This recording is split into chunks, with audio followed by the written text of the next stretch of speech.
Sekarang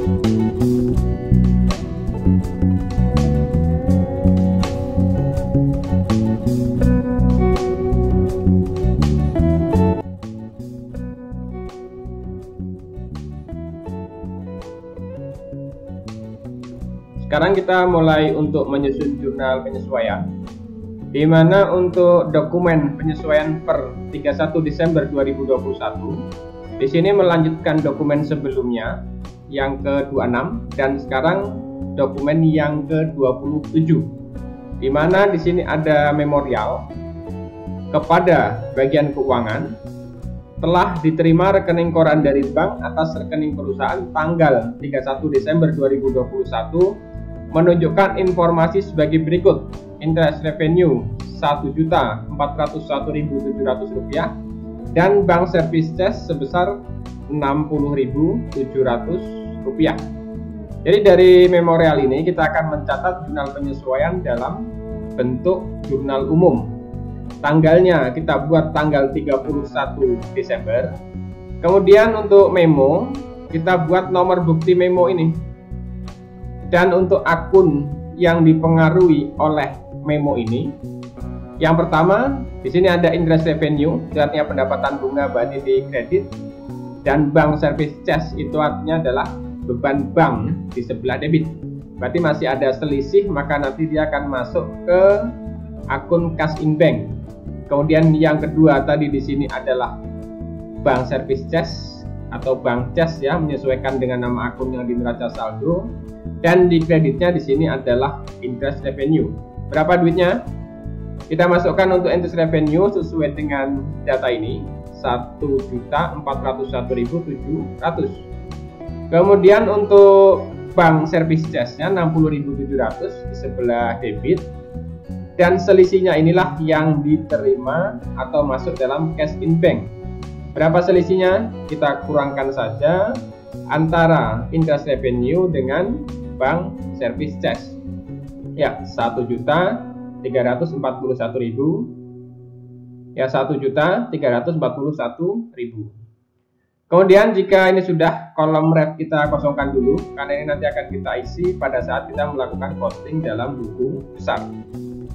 Kemudian bukti transaksi jangan lupa untuk dilakukan penanda tanganan.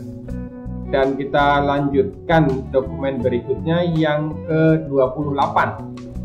Di sini memorial bagian keuangan, lakukan penyesuaian terhadap saldo akhir perlengkapan Rp1.300.000, cadangan kerugian piutang 2% dari saldo piutang. Berarti kita harus menghitung atau mencari terlebih dahulu berapa perlengkapan yang terpakai, karena di sini disebutkan yang tersisa ya. Atau kita buat di sini tanggalnya terlebih dahulu, kemudian kita masukkan memonya. Dan untuk akun, karena di sini tentang perlengkapan, maka akan menjadi beban perlengkapan ya, atau supplies expense. Dan di kreditnya di sini office supplies. Berapa besarnya? Kita hitung berapa jumlah yang terpakai. Berarti caranya kita ketik sama dengan kita lihat berapa yang ada di neraca saldo. Ya, di sini neraca saldo untuk office supplies ada 3.743.750 ini. Kita kurangkan dengan yang tersisa ini 1.300.000. Jadi yang menjadi beban 2.443.750. Kemudian di kreditnya sama dengan ini. Kemudian yang kedua untuk cadangan kerugian piutang 2% dari saldo piutang. Maka kita masukkan di sini, nanti akan menjadi beban ke uncollectible account ya, atau piutang tak tertagih. Dan di sebelah kreditnya, karena metode yang digunakan adalah metode cadangan, maka di sini allowance for debt ya. Berapa besarnya? Di sini jelas 2% dari saldo piutang. Maka kita buat di sini sama dengan 2% dikali saldo piutang. Kita lihat di trial balance ini berapa saldo piutang. Ya, 522.156.250. Dan untuk yang allowance for debt di sini saldonya kosong, berarti nggak perlu kita kurangkan. Langsung aja kita kalikan dengan saldo piutang. Ini dapatnya 10.443.125. Kemudian di kreditnya sama, 10.443.125. Kemudian jika sudah, jangan lupa dokumen bukti transaksi di sini dilakukan penanda tanganan, menunjukkan bahwa dokumen ini sudah dilakukan pencatatan. Dan kita lanjutkan transaksi penyesuaian yang ketiga ya, atau dokumen ke-29. Bagian keuangan, lakukan penyesuaian terhadap aktiva tetap, building 2 juta. Kemudian equipment 350.000. Kemudian di sini untuk vehicle 1.612.500. Ini rinciannya untuk penyusutan vehicle. Dan ini akan kita bebankan di sini. Terlebih dahulu ya kita buat tanggalnya. Kemudian kita masukkan bukti memorialnya. Dan kita akan membebankan di sebelah debit di sini. Nanti beban penyusutan masing-masing aset ini. Jadi yang pertama depreciation expense building, kemudian depreciation expense equipment, dan depreciation expense vehicle. Kemudian di sebelah kreditnya tentu nanti akan masuk ke akumulasi penyusutan masing-masing jenis aset ini. Berapa jumlahnya di sini? Kita masukkan sesuai dengan yang sudah disebutkan dalam memorial ini. Jadi kita tidak perlu melakukan perhitungan ulang karena memang datanya sudah disebutkan berapa penyusutan dari masing-masing fixed asset. Ini bisa kita masukkan di sebelah debit dan kredit di sini. Yang pertama untuk building 2 juta, kemudian untuk equipment 350 dan untuk vehicle 1.612.500. Begitu juga dengan akumulasinya, jumlahnya sama dengan yang biaya di sini. Kemudian jika sudah selesai, jangan lupa untuk dokumen transaksi ini kita lakukan penanda tanganan. Dan kita lanjutkan transaksi yang berikutnya. Di sini penyesuaian dokumen 30. Lakukan penyesuaian terhadap gaji karyawan akan dibayar 2 Januari 2022 sebesar 31.250. Jadi karena metode pencatatan yang digunakan adalah akrual basis, maka gaji karyawan di bulan Desember meskipun baru akan dibayar di bulan Januari harus sudah diakui pada bulan Desember. Ketika gaji ini dibayarnya masih bulan depan atau bulan Januari, berarti pada tanggal 31 Desember sudah akan muncul yang namanya hutang gaji. Kan dapat kita buat di sini jurnal penyesuaian memorial yang ke-30. Tanggalnya kita buat tanggal 31. Kemudian ini bukti memorialnya ya. Dan akun yang akan kita gunakan untuk mencatat gaji bulan Desember. Di debitnya di sini adalah wage and salaries expense dan di sebelah kreditnya di sini adalah accrued expense atau beban terutang. Jadi tidak perlu disebutkan secara spesifik beban gaji karena akun yang tersedia atau yang digunakan adalah accrued expense.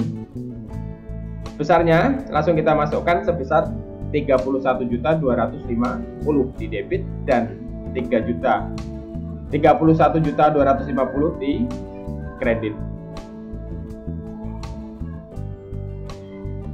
Kemudian jika sudah selesai dokumen transaksi ini kita lakukan penanda tanganan. Kemudian kita lanjut transaksi yang berikutnya.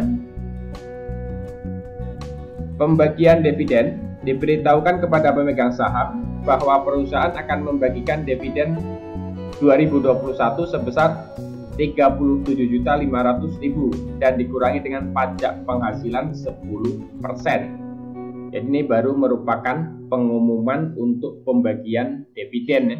Jadi dividen belum dibayarkan. Jurnal yang kita buat untuk menyesuaikan pengumuman pembagian dividen ini, kita buat tanggal lebih dahulu, kemudian ini bukti memorial, dan di sebelah debitnya kita akan menggunakan akun dividen. Kemudian di kreditnya adalah dividen payable atau hutang dividen. Kemudian di sini akan dikenakan pajak penghasilan 10%. Maka di sini akun yang kita gunakan adalah income tax payable ya, atau hutang pajak penghasilan. Berapa besarnya dividen? Kita masukkan sesuai jumlah ini, Rp37.500.000. Kemudian hutang dividen atau dividen payable-nya tentu sebesar 90% dari 37.500, karena yang 10%-nya adalah pajak ya. Pajak akan diperoleh angka di sini 33.750. Kemudian PPh-nya di sini sebesar 10% dari 37.500. Maka dapatlah di sini 3.750. Kemudian jika sudah selesai, jangan lupa di dokumen transaksi sini kita lakukan penanda tanganan, menunjukkan dokumen ini sudah kita lakukan pencatatan. Dan kita ke transaksi yang berikutnya, ke 32 ya. Lakukan konversi atas pajak. Lakukan penutupan akun paid in dan paid out terhadap prepaid tax. Kemudian yang kedua, hitung PPh perusahaan tahun 2021 dan perhitungkan prepaid income tax dan income tax payable. Kita kerjakan dulu yang pertama ini. Lakukan penutupan akun paid in dan paid out. Perhitungkan terhadap prepaid paid ya. Jadi kita lihat dalam neraca saldo yang sudah kita susun sebelumnya ini, bahwa untuk akun paid out itu di sebelah kredit ya, 71.706.250. Ini diminta diperhitungkan terhadap paid in, maka nanti ini akan dirubah menjadi di sebelah debit. Kemudian yang paid in-nya 54.774.850 ini kan di sebelah debit. Berarti nanti akan kita pindahkan menjadi di sebelah kredit. Kemudian nanti jika ada selisih, perhitungkan terhadap prepaid paid ini. Berarti kalau ada selisihnya kita masukkan ke sini. Tapi jika kita lihat antara paid in dan paid out ini masih besar paid out ya. Berarti nanti masih ada selisih di sebelah kredit. Berarti kita masukkan ke dalam prepaid tax. Maka akun yang kita gunakan di sini untuk melakukan penyesuaian yang ke-7 ini, kita buat terlebih dahulu tanggal dan bukti memorial.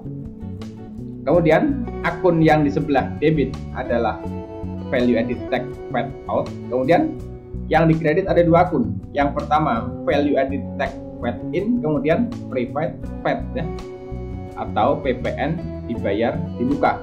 Kemudian besarnya kita dapat melihat yang paid out ini dari neraca saldo tadi. Ini yang paid out ya. Kemudian yang paid in kita masukkan juga ini paid in nya.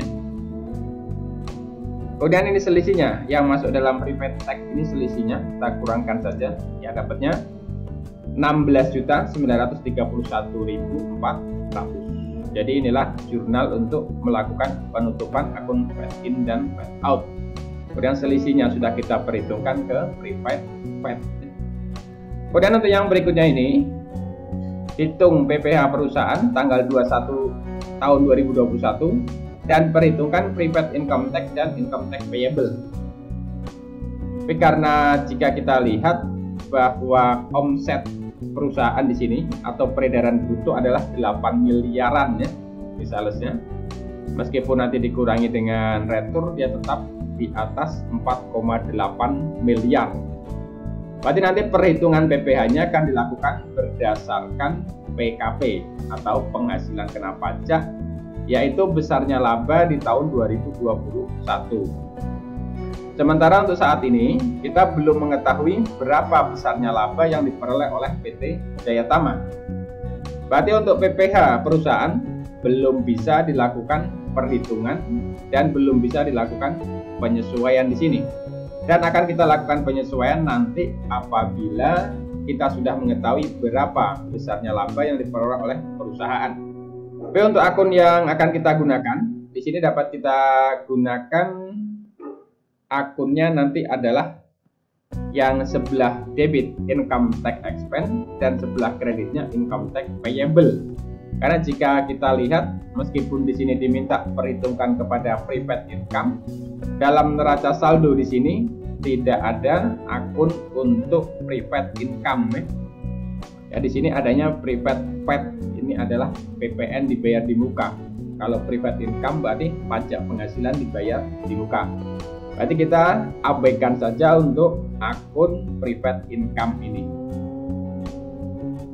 Kemudian jika sudah selesai, ini belum bisa kita lakukan penjumlahan karena memang satu penyesuaian lagi belum kita masukkan.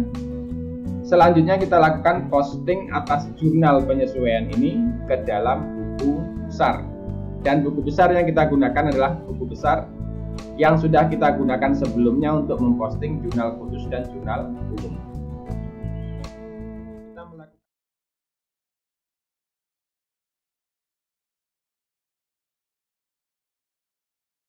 Setelah kita selesai membuat jurnal penyesuaian, kemudian kita posting ke dalam buku besar. Ini bukti sudah dilakukan postingnya, kolom refnya sudah terisi. Langkah selanjutnya adalah kita akan menyusun neraca lajur atau worksheet. Neraca lajur yang akan kita susun di sini adalah neraca lajur 10 kolom ya. Ada trial balance, kemudian ada adjustment, ada trial balance, ada income summary, dan ada balance sheet. Jadi sebagai data yang akan kita gunakan untuk mengisi trial balance ini, kita akan mengambil data dari trial balance 31 Desember 2021 ini.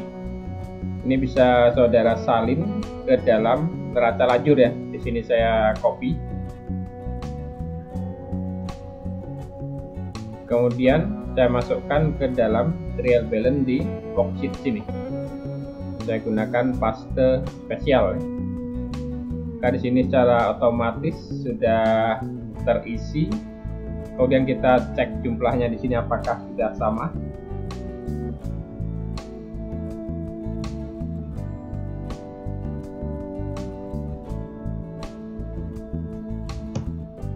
Kemudian bisa dikopikan ke sebelah ya. 11.488.934.020 rupiah. Jadi sudah sama ya. Kemudian yang berikutnya kita akan mengisi kolom adjustment ini. Jadi adjustment ini akan kita isi berdasarkan jurnal penyesuaian yang sudah kita buat ini. Jadi untuk lebih mempermudah kita dalam mengisi, kita split monitornya menjadi dua bagian ya. Yang sebelah kiri di sini kita ambil untuk jurnal penyesuaian, dan yang sebelah kanan kita ambil untuk neraca lajurnya atau worksheetnya. Jadi yang kita isi di sini adalah kolom yang adjustment ini. Cara pengisian kita lihat dan kita sesuaikan antara akun yang ada dalam jurnal penyesuaian ini dengan yang ada dalam neraca lajur. Sebagai contoh, di sini yang paling atas atau yang pertama ada akun cash in bank, di sebelah debit 1.341.000. Maka kita masukkan di akun cash in bank kolom adjustment ini sebelah debit sebesar 1.341.000. Kemudian yang berikutnya di sini ada bank CES 60.700. Maka kita cari di sini akun untuk bank CES.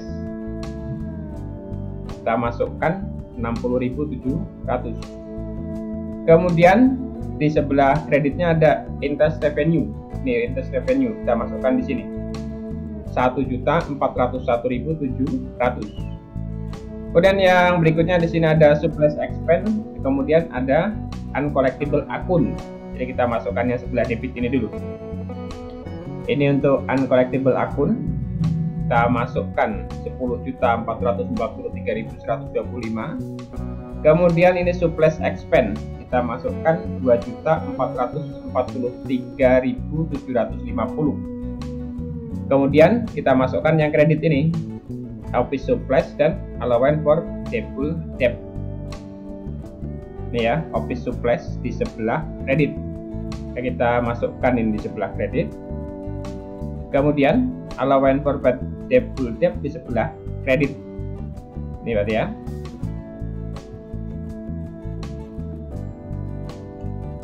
Selanjutnya di sini ada depreciation expense, depreciation equipment, kemudian depreciation expense vehicle. Mana yang di sebelah kreditnya? Ini ada 3 akun akumulasi, maka kita masukkan dulu karena akunnya di sebelah sini nih. Sebelah kredit ya, untuk yang akumulasi penyusutan gedung ini 2 juta. Kemudian penyusutan equipment ini. Kemudian ini yang vehicle ya, 1612.500. Kemudian baru kita masukkan yang di sebelah debit. Ya, ini untuk depreciation action building yang 2 juta ya. Kemudian yang equipment 350. Kemudian yang vehicle di sini 1.612.500. Kemudian yang berikutnya di sini vacant salaries expense ya, di sebelah debit. Kemudian di kreditnya accurate expense kita masukkan. Kemudian di sini ada dividen, kemudian ada dividen payable dan income payable ya. Jadi kita cari ini untuk dividen di sebelah debit. Kemudian dividen payable di sebelah kredit.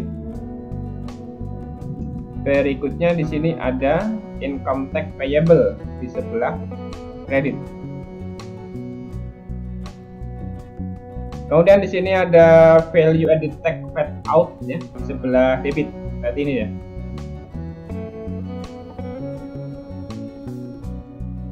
Kemudian di sini ada value added tax in atau paid in, kemudian ada prepaid paid. Jadi di sebelah aset. Ini paid in-nya di sebelah kredit.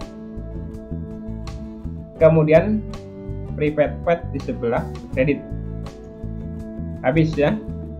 Sekarang kita coba jumlahkan apakah jumlah debit dan kredit sudah sama atau belum. Kita ketik sama dengan sum, kemudian kita blok. Bentar ya. Kemudian kita kopikan ke sebelah.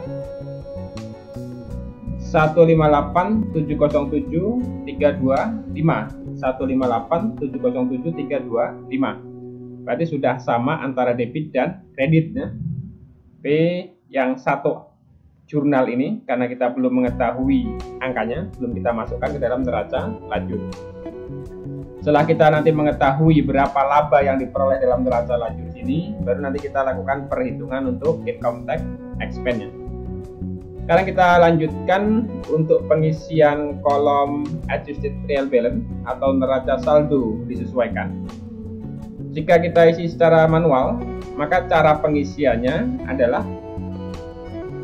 kolom debit trial balance ditambah dengan adjustment debit, kemudian dikurang trial balance kredit dan dikurang adjustment kredit. Tapi di sini karena saya menggunakan Microsoft Excel, bisa kita pakai cara yang lebih singkat ya. Kita menggunakan satu rumus, nanti bisa kita pakai untuk seluruh akun yang ada di sini. Maka dapat kita ketikkan di sini sama dengan if atau jika trial balance debit kita tambahkan dengan adjustment debit, kemudian kita kurang trial balance credit dan kita kurangkan lagi dengan adjustment credit, itu nanti hasilnya lebih besar dari 0, maka isilah dengan trial balance debit ditambah dengan adjustment debit dikurang dengan trial balance credit dikurang dengan adjustment credit. Selain itu 0. Kemudian kita enter. Dan kita buat rumus yang sama untuk yang di kolom kredit. Kita ketik sama dengan if jika trial balance credit ditambah adjustment credit dikurang trial balance debit dikurang adjustment debit lebih besar dari 0, maka isilah dengan trial balance credit ditambah adjustment kredit dikurang trial balance debit dikurang adjustment debit. Selain itu isilah dengan 0. Kemudian kita enter. Kemudian setelah kita membuat dua rumus ini di debit dan kredit, kita cukup mengkopikan rumus ini ke baris yang berikutnya. Atau bisa kita klik pilih handle ini, ada kotak kecil di sebelah kanan bawah, arahkan mata mouse ke sana akan membentuk tanda plus. Kemudian klik tahan dan tarik ke bawah sampai dengan baris yang terakhir yaitu order expand, kemudian dilepas. Jadi secara otomatis dapat dilihat di sini semua kolom sudah terisi dengan sendirinya tanpa kita harus menjumlahkan secara manual. Kemudian sekarang kita cek apakah jumlah yang diisi ini sudah benar. Kita kopikan saja jumlah ini dari sebelah ya. 11.501.785.095 rupiah. 11.501.785.095 rupiah. Berarti sudah sama antara debit dan kredit. Dengan demikian, adjusted real balance ini sudah benar. Kemudian yang selanjutnya kita akan mengisi kolom income summary. Jadi yang perlu diingat bahwa income summary itu isinya adalah pendapatan dan beban. Yang termasuk dalam pendapatan dalam perusahaan PT Jaya Tama di sini akan dimulai dari akun 4 ya, yang kode awalnya ini 4. Kemudian sampai ke bawah berarti 4, 5, 6, 8 dan 9 ini. Dia akan masuk semuanya ke dalam kolom income summary. Kan di sini kita cukup mengetikkan rumus sama dengan saja, kemudian klik yang adjusted real balance sebelah debit untuk mengisi income summary debit. Kemudian untuk mengisi income summary kredit, ketik sama dengan, kemudian klik jumlah yang di sebelah kredit ini, kemudian di enter. Atau jika saudara membuat secara manual, berarti cukup menyalin dengan angka yang sama ya, dengan yang ada dalam kolom debit dan kredit ini, mulai dari akun yang kodenya 4 yaitu sales of merchandise. Kemudian ini bisa saya kopikan ke bawah. Caranya sama dengan tadi ya. Ada tanda plus di sini, klik kemudian tahan, tarik ke bawah. Kemudian dilepas. Selesai ya, sudah terisi semua. Kemudian untuk neraca atau balance sheet itu kan isinya adalah aset, kemudian utang dan modal ya. Jadi aset itu kode awalnya di sini 1. Kemudian nanti untuk utang itu kode awalnya di sini adalah 2 dan modal kode awalnya adalah 3 ya. Maka 3 akun inilah yang akan masuk ke dalam kolom balance sheet sini. Jadi silahkan saudara pindahkan dari kolom adjusted real balance ini, cukup disalin angka yang ada dalam kedua kolom ini. Di sini bisa saya tuliskan sama dengan, kemudian saya klik kolom debit adjusted real balance, kemudian di kreditnya pun sama, klik sama dengan, klik kolom adjusted real balance sebelah kredit, kemudian di enter. Ini keduanya bisa dikopikan, klik tahan, kemudian tarik ke bawah ya, sampai dengan ini ya, batas 3. Selesai. Nah, sudah terisi secara otomatis semuanya. Kemudian sekarang kita jumlahkan antara debit dan kredit, income summary dan balance sheet. Dan kita hitung nanti selisihnya harus sama. Selisih antara debit kredit income summary dengan debit kredit balance sheet. Jika kita lihat di income summary lebih besar kredit ya daripada debit, artinya di sini berarti terjadi laba. Jadi kita kurangkan saja jumlah yang di sebelah debit dengan jumlah yang di sebelah kredit. Kita enter. Kemudian yang di kolom balance sheet di sini juga besar yang debit. Berarti untuk mencari selisihnya kita kurangkan saja jumlah yang debit ini dengan jumlah yang kredit. Kemudian di enter. Selisihnya harus sama ya. 1.529.139.709. 1.529.139.709. Selisih yang 1.529.139.700 ini nanti disebut dengan net earning ya, atau laba bersih. Jadi setelah kita mengetahui besarnya laba bersih, Baru kita di sini bisa menghitung berapa besarnya PPh yang harus dibayar oleh perusahaan.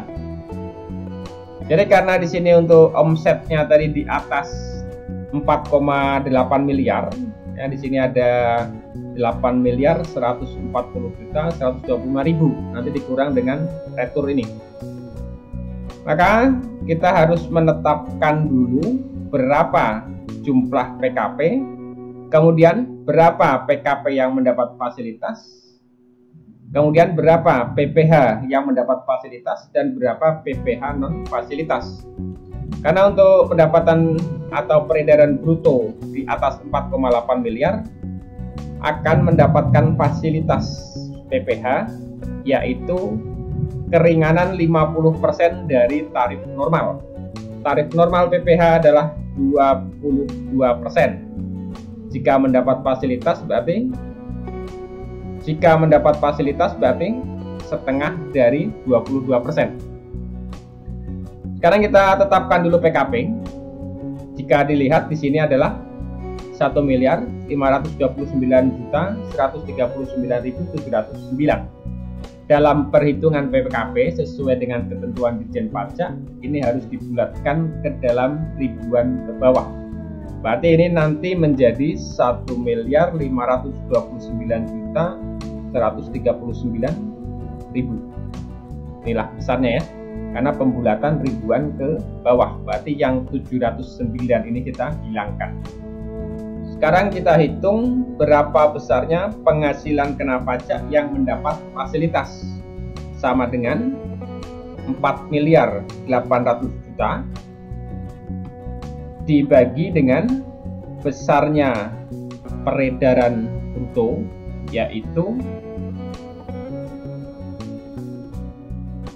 ini ya, sales of merchandise, kemudian dikurang dengan sales return, kemudian ditambah dengan service income. Jadi service income di sini merupakan penghasilan dari kegiatan usaha ya. Jadi termasuk ke dalam peredaran bruto. Kemudian tutup kurung dan kita kalikan dengan PKP yang sudah kita bulatkan tadi. Ini ya. Kemudian di enter. Inilah PKP yang mendapat fasilitas. Baru sekarang kita hitung PPh yang mendapat fasilitas, yaitu PKP yang mendapat fasilitas dikalikan 22%, kemudian dikalikan fasilitasnya yaitu 50%, kemudian di enter. Jadi inilah PPh yang mendapat fasilitas, yaitu 99.498.866 rupiah. Kemudian bagaimana dengan PPh yang tidak mendapat fasilitas atau non fasilitas? Ini akan dihitung dengan cara sama dengan kita kurangkan antara PKP secara total ini dengan PKP yang mendapat fasilitas. Tarif PPh-nya adalah 22%. Jadi tidak dikalikan 50% lagi ya. Mengapa tadi dikali 50%? Karena itulah fasilitasnya. Sekarang tidak mendapat fasilitas. Nah, kita enter, ya, dapatnya 134.712.847 rupiah. Dan PPh yang terutang kita tambahkan antara PPh yang mendapat fasilitas dengan PPh non fasilitas. Inilah jumlah PPh yang terutang, 236.911.714 rupiah. Jadi setelah kita mengetahui besarnya PPh yang terutang ini, baru kita masukkan ke dalam jurnal penyesuaian di sini. Karena tadi masih ada yang belum masuk ya. Kita masukkan di sini income tax expense sama dengan kita ambil saja angka yang berdasarkan perhitungan ini tadi. Dan di kreditnya pun sama ya. Dan jangan lupa jumlah ini harus kita posting ke dalam buku besar. Maka kita cari buku besar untuk income tax expense dan income tax payable. Jadi ini ada income tax payable ya. Jadi kita masukkan saja di sebelah bawah sini. Tanggal 31 adjustment AE jumlahnya ini adalah 236.911.714 sesuai dengan yang ada dalam jurnal penyesuaian ini di sebelah kredit. Maka saldonya sekarang menjadi 240.661.714 rupiah. Kemudian satu lagi di sini yaitu income tax expense. Maka kita harus masukkan ke dalam buku besar income tax expense. Ini ya, income tax expense kita masukkan di sini. Adjustment AE di sebelah debit 236.911.714 rupiah. Dan saldonya karena sebelumnya kosong, ini masuk debit, maka sekarang saldo debit. Ini sesuai dengan yang ada dalam jurnal penyesuaian ini. Kemudian jangan lupa di sini kita masukkan kode akun ya, menunjukkan bahwa jumlah ini sudah kita lakukan posting dalam buku besar.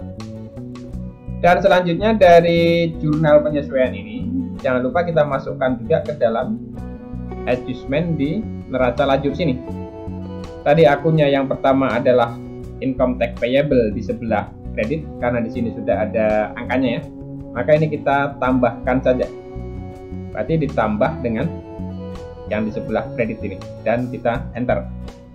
Kemudian yang di sebelah debitnya tadi adalah income tax expense. Kita masukkan sini. Kemudian kita klik yang ada dalam jurnal penyesuaian ini dan kita enter. Kemudian jika kita lihat di sini dalam adjusted real balance dia sudah terisi sendiri ya. Ini sudah sama angkanya dengan adjustment. Kemudian di income summary pun sudah terisi sendiri karena kita tadi menggunakan rumus. Dan kita pastikan juga untuk yang di sebelah kredit ini adjustment. Adjusted real balance sudah terisi dan ini juga sudah terisi dalam balance sheet. Kita pastikan jumlah debit dan kredit sekarang sama antara income summary dan balance sheet. Dan diketahui sekarang laba bersih setelah pajak atau net earning after income tax di sini sebesar 1.292.227.995 rupiah. Jadi sama selisih income summary dengan selisih balance sheet ini. Kemudian sekarang kita hitung grand totalnya, kita tambahkan saja totalnya dengan net earningnya ini. Kemudian kita kopikan. Jadi jumlah debit kredit income summary sama dan jumlah debit kredit balance sheet juga sama. Jadi inilah cara menyusun neraca lajur untuk PT Jayatama paket 3.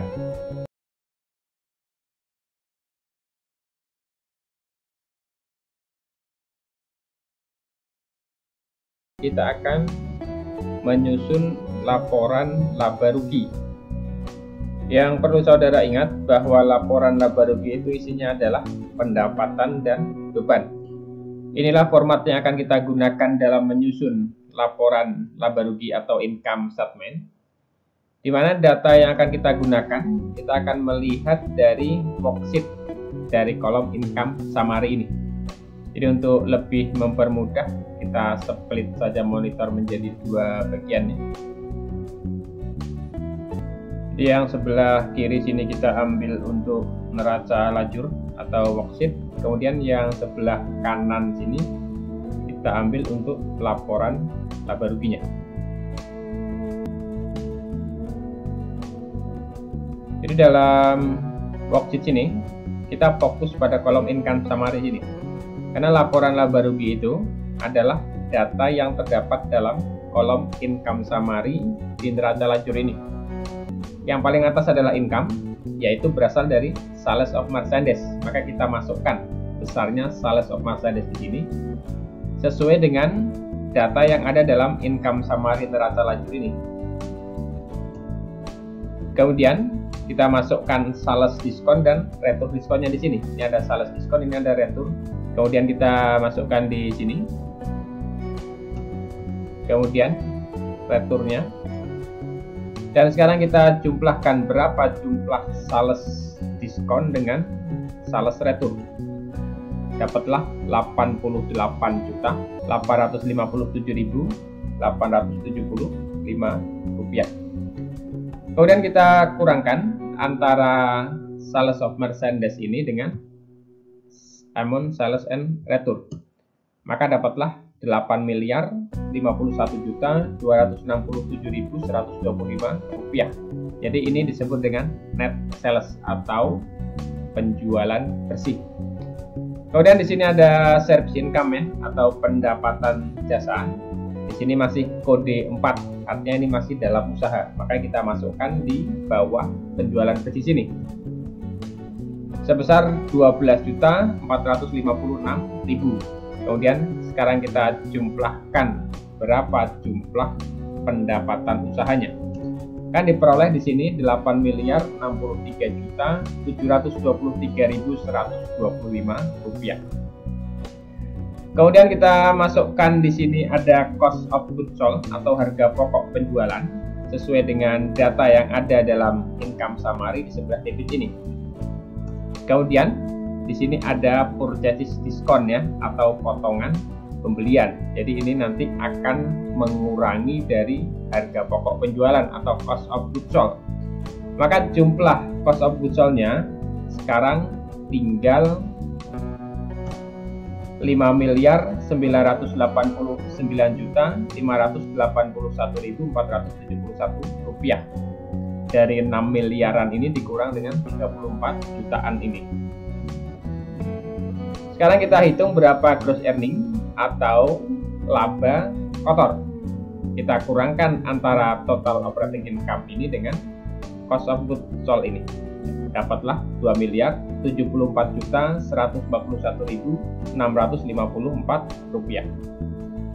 Kemudian yang berikutnya kita masukkan operating expense atau biaya operasional ya. Jadi yang masuk ke dalam biaya operasional di sini mulai dari akun 6 ini ya, yang kodenya 6. Mulai dari back end salaries berarti sampai dengan electric, telepon, and water expense ini. Kayak kita tuliskan nama akunnya di sini, kecuali income tax expense, karena ini nanti akan masuk di bagian paling bawah ya, laba bersih sebelum pajak. Jadi bisa kita masukkan angkanya. Jadi ingat kita fokusnya ke income summary. Ini dari 375 juta. Ini bisa kita masukkan di sebelah sini. Kemudian lanjutkan sampai yang berikutnya ya, sampai paling bawah ini 11 expense. Karena untuk PPh tadi tidak masuk, kita langsung ke depresiasi bangunan ya. Ini bisa kita kopikan ke bawah. Kemudian jika sudah, ini bisa kita jumlahkan untuk mengetahui berapa besarnya total operating expense sama dengan sum. Kemudian di blok yang akan kita jumlahin, dapatlah di sini 501.027.445 rupiah. Kemudian sekarang kita hitung berapa besarnya operating net earning atau laba bersih usaha. Kita kurangkan antara gross earning dengan operating net earning dengan total operating expense. Dapatlah 1.573.114.209 rupiah. Kemudian di bawahnya lagi di sini ada other revenue and expense atau pendapatan dan beban lainnya, di mana yang pertama ada other revenue atau pendapatan lainnya. Nanti yang berikutnya di sini ada other expense atau beban lainnya. Jadi kita bisa melihat dari akun yang kodenya awalnya 8 itu untuk pendapatan lainnya, dan yang awalnya 9 ini yang masuk ke dalam beban lainnya. Jadi jika kita lihat di sini untuk pendapatan lainnya ada dua ya, interest revenue dan other revenue. Maka dapat kita masukkan di sini. Yang pertama interest revenue. Ingat kita ngambilnya dari kolom income summary sheet. Kemudian yang kedua kita masukkan other revenue. Kemudian sekarang kita hitung berapa other revenue keseluruhannya.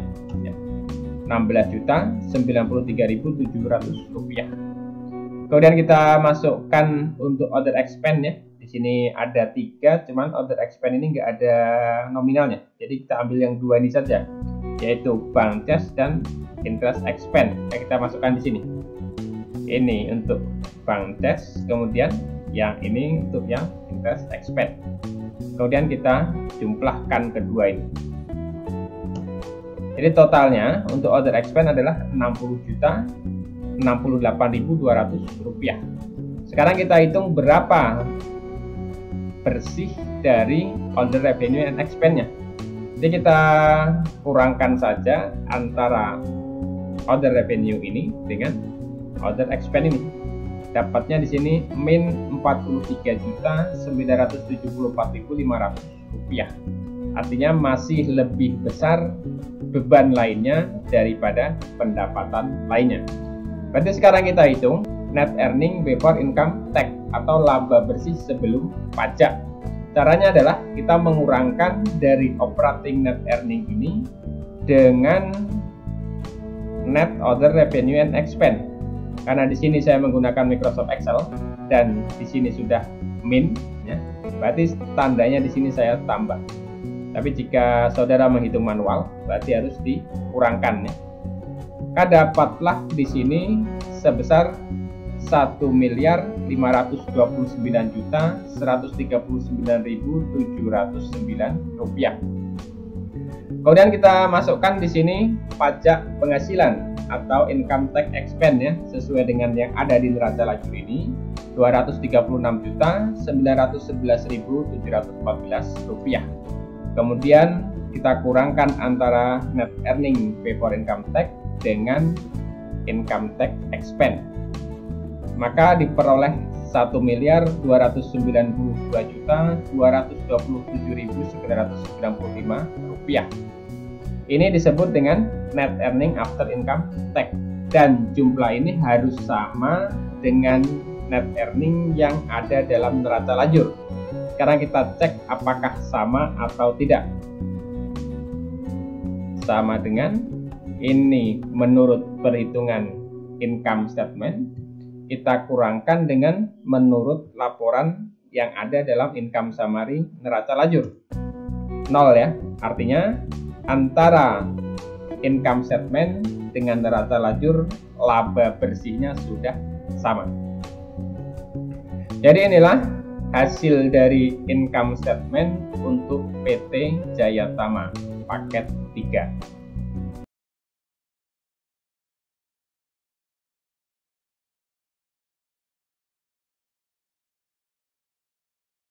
Kita akan membahas tentang statement of change in equity atau laporan perubahan ekuitas.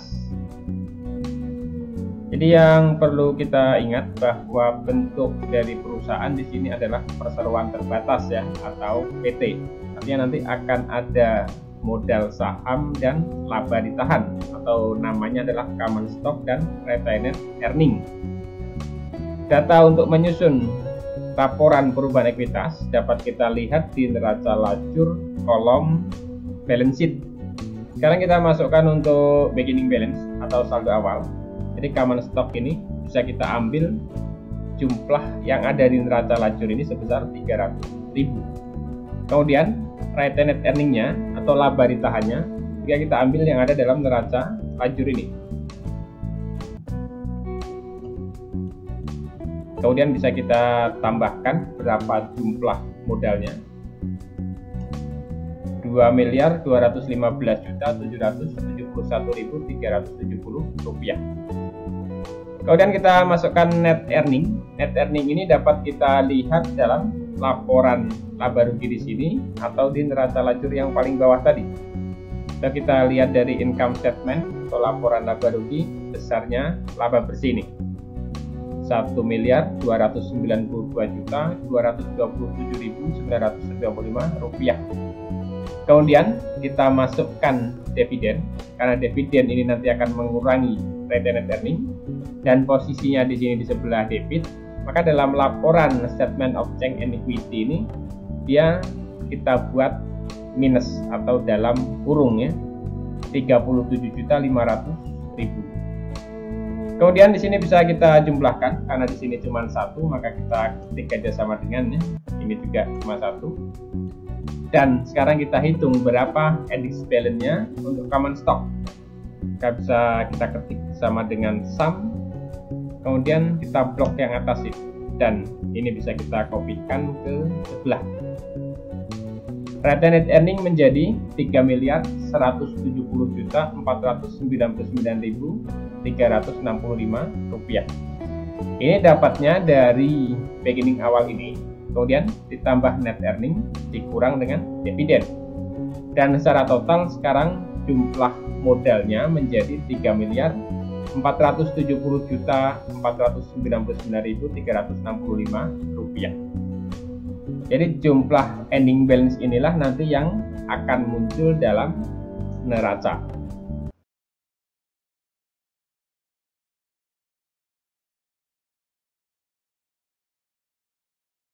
Kita akan membahas tentang laporan keuangan, yaitu neraca atau balance sheet. Isi dari laporan keuangan neraca adalah yang sebelah kiri aset, kemudian yang sebelah kanan liabilitas dan equity. Aset ini nanti akan dibagi menjadi dua jenis, yaitu current asset atau aset lancar dan fixed asset atau aset tetap.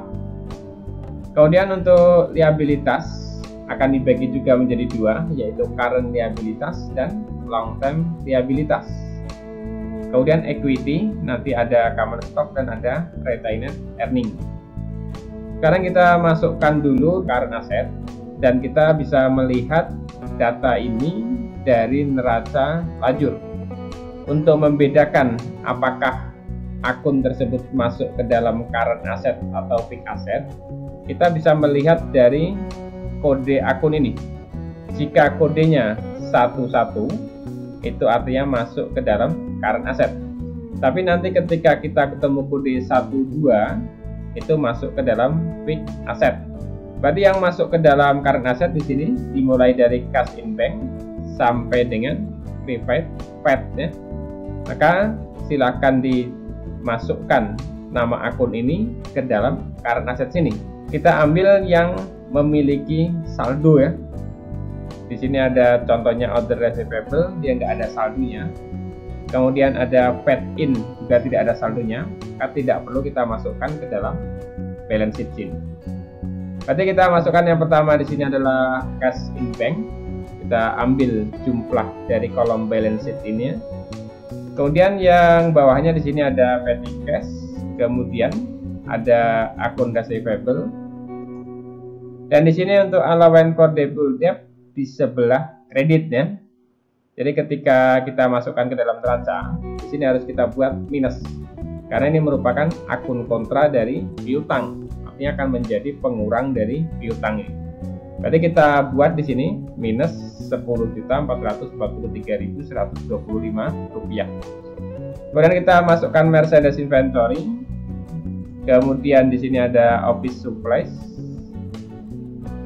dan yang terakhir di sini prepaid paid ya.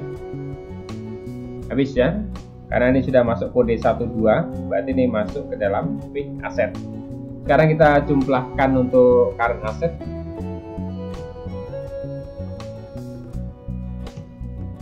Rp2.608.418.429 Kemudian sekarang kita masukkan untuk fixed asset.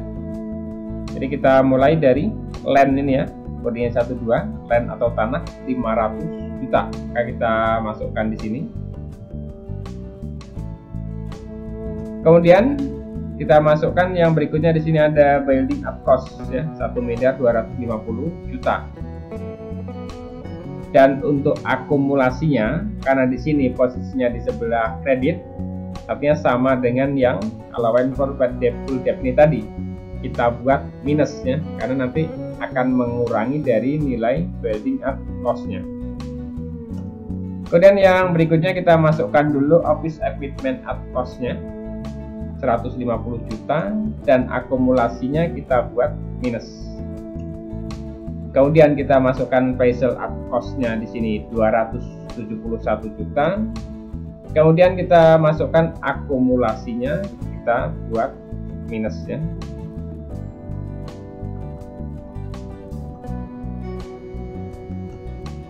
Habis ya untuk fixed asset, karena ini sudah masuk kode 2, berarti ini kode 2 nanti masuk ke liabilitas atau hutang. Sekarang kita hitung berapa book value of building atau nilai buku dari gedung. Caranya kita kurangkan antara building up cost ini dengan akumulasi penyusutannya. Berarti bisa kita hitung di sini sama dengan building up cost ini saya tambahkan dengan akumulasi depresiasi. Karena di sini menggunakan Microsoft Excel ya, dan di sini sudah kita buat minus, maka saya buat ditambah.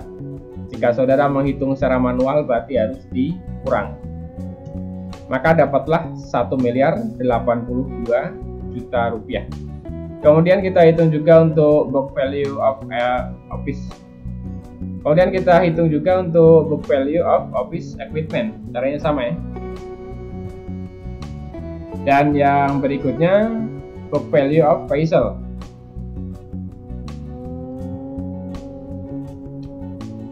Kemudian jika sudah, sekarang kita hitung total fixed asset sama dengan mulai dari land ini kita tambahkan dengan nilai buku gedung, kita tambahkan dengan nilai buku peralatan, kemudian kita tambahkan dengan nilai buku kendaraan. Dapatlah 1.859.600.000 rupiah. Kemudian total aset kita hitung dengan cara total current asset kita tambahkan dengan total fixed asset. Dapatlah di sini 4.468.018.429 rupiah. Sekarang kita hitung berapa liabilitas dan equity-nya. Yang pertama, kita masukkan untuk current liabilitas. Ini kita melihat tadi akun yang kodenya 2 ya. Jadi kalau kodenya 21 itu masuk ke dalam current liabilitas. Kalau kodenya 22 masuk ke dalam long term liabilitas. Dan kita masukkan yang memiliki saldo saja. Karena ini untuk fade out, saldonya nggak ada, nggak usah kita masukkan. Berarti mulai dari akun payable, kita masukkan di sini. Berapa jumlahnya akun payable? 331.857.350 rupiah. Kemudian kita masukkan untuk accrued expense 31.250.000. Kemudian dividen payable di sini 33.750.000. Dan income tax payable di sini 240.661.714 rupiah. Kemudian habis ya. Kita jumlahkan berapa jumlah current liabilitasnya. Dapatlah di sini 637.519.064 rupiah. Kemudian long term liabilitas di sini ada bank loan atau pinjaman bank ya. Di sini ada satu yang kodenya 22. Berarti kita masukkan ini 360 juta. Kemudian kita jumlahkan total liabilitasnya, yaitu total current liabilitas ditambah dengan long term liabilitas, dapatlah 997.519.064 rupiah. Kemudian equity kita masukkan common stock ya, atau saham biasa. Ini kita ambil dari laporan retained earning ini. Jadi saham biasa kita ambil ending balance ini 300 juta. Kemudian retained earning atau laba ditahan kita ambil dari ending balance retained earning ini. Kemudian kita enter dan kita jumlahkan equity-nya antara common stock dengan retained earning, kita tambahkan, dapatlah 3.440.499.365 rupiah. Kemudian sekarang kita hitung berapa total liabilitas dan equity. Maka kita tambahkan antara total liabilitas ini dengan total equity. Dapatlah di sini 4.468.018.429 rupiah. Total liabilitas dan equity harus sama dengan total aset ya. Jadi total aset jika dilihat di sini 4.468.018.429 rupiah. Jadi sudah sama antara total aset dengan total liabilitas dan equity. Jadi inilah neraca atau balance sheet PT Jaya Tama untuk paket 3.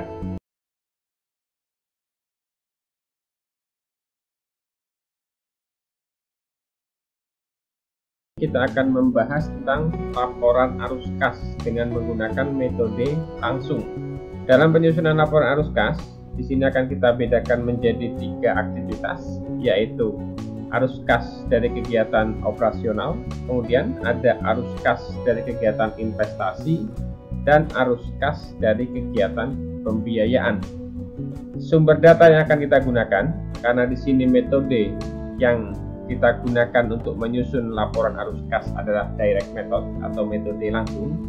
Berarti kita akan melihat data itu secara langsung dari jurnal.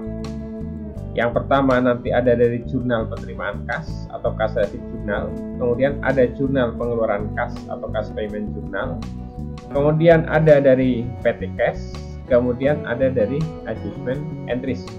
Karena dalam adjustment entries di sini ada penerimaan atas kas ya. Kemudian untuk lebih mempermudah kita dalam pengambilan data, saya split monitor di sini menjadi 2 bagian. Jadi yang sebelah kiri sini untuk jurnalnya, kemudian yang sebelah kanan saya ambil di sini untuk arus kasnya. Jadi kita mulai yang pertama. Untuk arus kas dari kegiatan operasional atau cash flow from operating activities. Kita cari dulu berapa arus kas masuk dari kegiatan operasional atau cash inflows from operating activities. Ini tentu akan bersumber dari cash receipt journal di sini. Kemudian nanti ada dari adjustment entries. Kita lihat dulu yang dari cash receipt journal, bahwa sumber penerimaan kas di sini berasal dari akun yang di sebelah kredit ini. Jadi yang pertama ada akun receivable, kemudian yang kedua ada other receivable. Ini piutang dagang, yang ini piutang lainnya. Ini bisa kita masukkan di sini. Yang pertama sebagai sumber cash inflow from operating activities adalah receive from akun receivable ini. Dan kita masukkan jumlahnya di sini. Tapi perlu diingat bahwa dari piutang ini yang diterima adalah bersihnya ya, karena di sini ada potongan penjualan atau sales diskon. Berarti ini akan mengurangi jumlah uang yang diterima dari piutang. Maka untuk receive from akun receivable di sini dapat dihitung dari total piutang ini, kita kurangkan dengan total potongan ini. Inilah jumlah bersih yang diterima dari piutang. Kemudian yang kedua bisa kita masukkan di sini untuk receive from akun employees ya, atau penerimaan dari piutang karyawan. Kita bisa melihat angkanya di sebelah kredit ini 1.875.000, kita masukkan di sini. Kemudian yang berikutnya lagi kita masukkan ada receive from interest revenue ya. Ini bisa kita lihat datanya berasal dari adjustment entries karena di sini ada penerimaan atas pendapatan jasa giro ya atau bunga sebesar Rp1.401.700. Kemudian habis karena cuma ada 3 penerimaan. Sekarang kita hitung di sini berapa total cash inflow from operating activities atau jumlah arus kas masuk dari kegiatan operasional. Ini bisa kita masukkan jumlahnya di sebelah sini ya. Kita ketik bersama dengan sum, kemudian kita blok yang 3 ini. Jadi 954.043.825 rupiah. Inilah jumlah arus kas masuk dari kegiatan operasional. Kemudian yang berikutnya kita masukkan lagi cash outflow from operating activities atau arus kas keluar dari kegiatan operasional.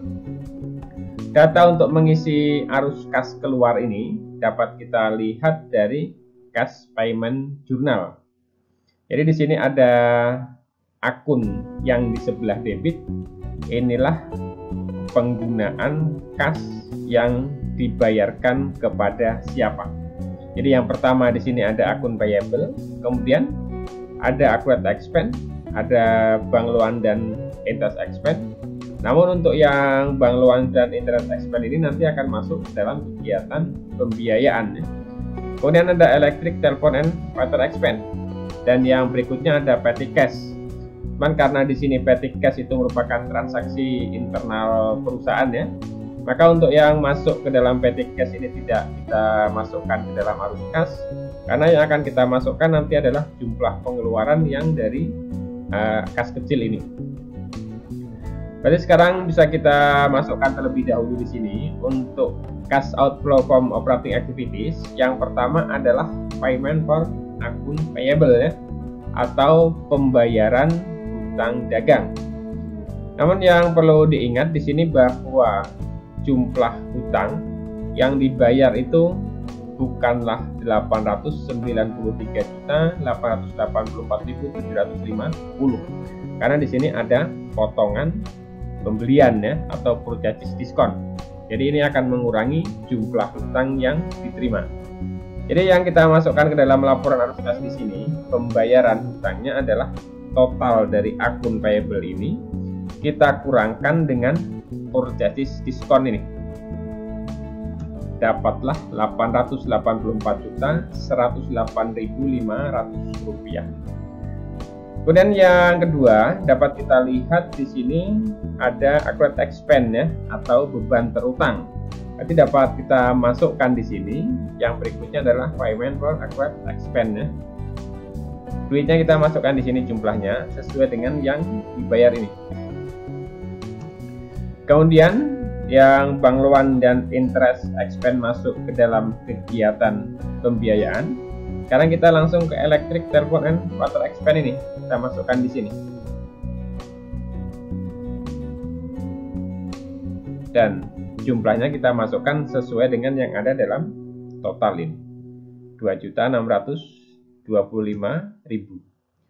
Kemudian yang dari cash payment journal habis, kita lanjutkan yang dari petty cash. Jadi dari petty cash ini ada pengeluaran-pengeluaran yang menggunakan kas kecil ya, atau di bawah dari 2 juta.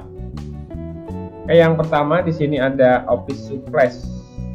Dapat kita masukkan di sini adalah payment for office supplies. Dan jika kita perhatikan di sini office supplies ada 2 kali ya. Ini yang pertama, kemudian ini yang kedua. Maka ini bisa kita gabung. Di sini kita buat sama dengan, kemudian klik yang pertama ini ditambahkan dengan yang kedua ini. Dapatlah Rp2.218.750. Kemudian yang berikutnya kita masukkan ini advertising expense ya. Berarti di sini payment for advertising atau pembayaran iklan.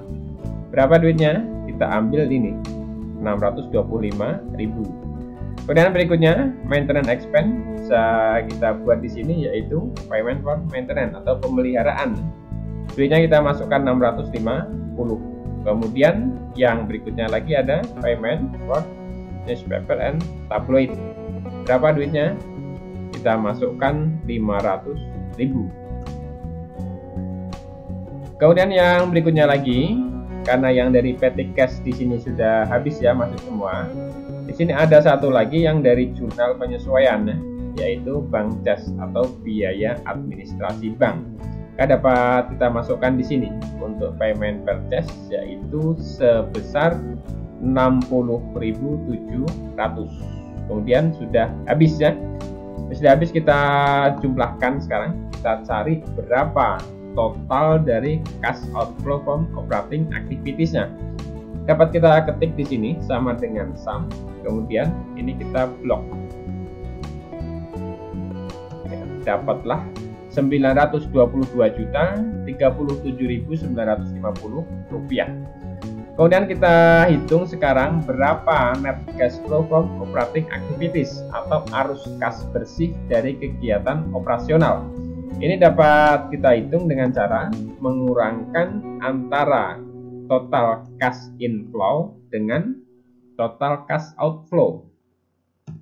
Ya, hasilnya masih plus ya, artinya masih lebih besar arus kas masuk, yaitu sebesar Rp32.005.875. Kemudian yang berikutnya kita masukkan lagi untuk cash flow from investing activities dalam transaksi PT Jaya Tama bulan Desember. Di sini tidak ada ya, kosong, maka kita kosongkan saja, baik itu yang cash inflow maupun yang cash outflow. Kemudian yang cash flow from financing activities atau arus kas dari kegiatan pembiayaan, untuk inflow-nya kosong. Kemudian untuk yang outflow-nya dapat kita lihat dari cash payment jurnal ini tadi, yaitu ada bank loans dan ada interest expense. Maka ini bisa kita masukkan di sini ya, dua-duanya. Yang pertama tadi payment for bank loan atau pembayaran pinjaman bank. Kemudian yang kedua payment for interest expense atau pembayaran beban bunga. Dapat kita masukkan di sini jumlahnya. Yang pertama ini adalah 9 juta untuk pinjaman bank. Kemudian di sini 4.950.000 untuk biaya atau beban bunganya. Kemudian sekarang kita jumlahkan di sini berapa jumlah keduanya ini ya. Di sini diperolehlah 13.950.000. Ini disebut dengan net cash flow from financing activities. Karena untuk yang cash inflow-nya tidak ada, berarti bersihnya inilah sebagai arus kas keluar. Jadi sekarang di sini bisa kita hitung berapa jumlah arus kas bersih selama bulan Desember. Kita akan menghitung dengan cara mengurangkan antara net cash flow from operating activities ini dengan net cash flow from financing activities, karena yang financing activities ini tadi merupakan arus kas keluar ya. Maka diperolehlah di sini 18.055.875. Inilah yang disebut dengan net increase in cash ya, atau kenaikan bersih kas. Kemudian yang berikutnya kita masukkan di sini berapa besarnya cash balance Desember 1 2021 ya, atau saldo kas per 1 Desember 2021. Ini dapat kita lihat dari trial balance yang 30 November ini. Jadi kita tambahkan antara cash in bank dengan petty cash, karena di sini ada dua. Tambahkan ya, dapatlah 885.721.100 rupiah. Kemudian antara net interest ini dengan cash balance 1 Desember kita tambahkan, dapatlah di sini 903.776.975 rupiah. Ini disebut dengan cash balance 31 Desember 2021 atau saldo kas 31 Desember 2021. Jumlah perhitungan ini harus sama dengan jumlah saldo kas dan setara kas yang ada dalam neraca per 31 Desember.